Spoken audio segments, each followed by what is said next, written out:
Igris, son of Sir Wallace, was born into a legacy of valor and honor. Their house, known for its unwavering defense of the realm, had produced generations of valiant knights. From a young age, Igris trained under the watchful eyes of his seasoned father. He learned the art of swordsmanship, the importance of strategy, and the unwavering resolve a true knight must possess. He was a natural, his heart burning with a noble fire that mirrored the sun on his family's crest. Sir Wallace instilled in him the knightly code, a sacred oath to protect the innocent and stand against the encroaching darkness. Igris lived and breathed these tenets, his spirit resonating with an almost radiant purity. He was destined for greatness, a beacon of hope for the kingdom. The weight of his lineage rested easily on Igris's shoulders. He saw it not as a burden, but as a source of strength and inspiration. He would not only live up to the name of his forefathers but strive to surpass their legends. He would be a shield for the weak, a sword against injustice, a true knight of hope. As Igris grew, so did the looming shadows that threatened his world. Monstrous creatures, born from the darkest corners of the realm, began to stir. Their presence sent tremors through the hearts of even the bravest souls. But Igris stood firm, a shining beacon against the encroaching darkness. His skills, honed by years of relentless training, were put to the test. He faced down monstrous wolves with razor-sharp claws, their eyes glowing with malevolent hunger. He crossed blades with grotesque, hulking beasts, their bodies rippling with unnatural strength. With each victory, Igris's legend grew. He became a symbol of unwavering courage, his name whispered with reverence by those he protected. He was a living testament to the strength of the human spirit, a beacon of hope in a world teetering on the brink of despair. But his greatest challenge was yet to come, a trial by fire that would test the very core of his being. The Great Siege of Eldenhollow became a grim testament to the encroaching darkness. A vast horde of monstrous creatures led by monstrous lieutenants of immense power descended upon the fortress city. Eldenhollow, a bastion of civilization on the edge of the wild, stood as the last line of defense against the encroaching tide. Igris, now a seasoned knight, rallied the defenders with his unwavering resolve.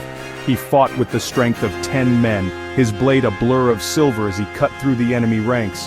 His presence on the battlefield was a source of inspiration, his courage contagious. The siege raged for weeks, a grueling test of endurance and spirit, but Igris never faltered. He led from the front, his voice a booming command that rose above the din of battle. He fought with the fury of a tempest, his heart ablaze with the determination to protect his people.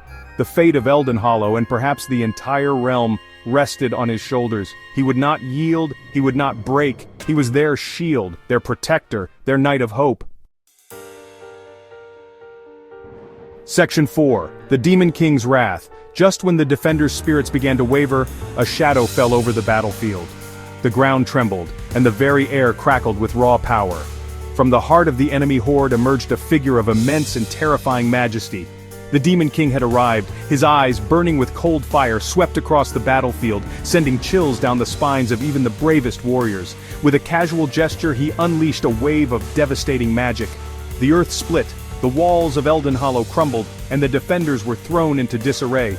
Rage, raw and primal, surged through Igris's veins. He had witnessed the Demon King's cruelty firsthand, the casual disregard for life, the sheer overwhelming power. This was not just a battle for territory, it was a fight for the very soul of the realm. Ignoring the pleas of his comrades, Igris charged. His armor gleamed under the crimson sky, a beacon of defiance against the encroaching darkness. He would face the Demon King, even if it meant his doom. He was the last bastion of hope, the unyielding shield against the storm. Section 5. A Warrior's Last Stand. The clash between Igris and the Demon King was a whirlwind of steel and shadow. The ground shook with each parry, each riposte a testament to Igris's skill and unwavering determination. But the Demon King was a force of nature, his power almost insurmountable. Igris fought with the fury of a cornered lion, his every strike fueled by righteous anger and the desperate need to protect his people. He moved with a speed that belied his size, his blade a silver blur against the Demon King's dark magic. Yet despite his valor, Igris was fighting a losing battle. The Demon King was too powerful, his every attack draining Igris's strength. Still, Igris refused to yield. He would fight until his last breath, a testament to the indomitable spirit of humanity. But even the brightest light can be extinguished, and in a final devastating blow, the Demon King struck Igris down. Section 6. Whispers in the Void. Darkness consumed Igris, a suffocating void where even the echoes of battle faded into silence. He was adrift, lost in a sea of nothingness. Had his sacrifice been in vain? Had the light of hope been extinguished forever? Then from the depths of the void he heard it. A voice, ancient and powerful, whispered his name. It spoke of his courage, his unwavering spirit, his refusal to yield even in the face of certain doom. The whispers grew stronger, pulling Igris from the brink of oblivion. He opened his eyes, his vision blurred and unfocused. He was no longer on the battlefield. He was in a realm of shadows, a place where the very air hummed with ancient power. A figure stood before him, its form shrouded in darkness. It radiated an aura of immense power, a presence that commanded both fear and respect. This was no demon, no creature of malice. This was something different, something older, something more. Section 7. The Shadow Monarch's Offer. The figure introduced itself as the Shadow Monarch, a being of immense power that resided over this shadowy realm. It spoke of Igris's deeds, his unwavering dedication to his oaths, his noble heart that burned even in the face of defeat. The Shadow Monarch offered Igris a choice. He could fade away, his sacrifice remembered but ultimately futile. Or he could return, reborn as a knight of shadows, his purpose refocused, his power magnified.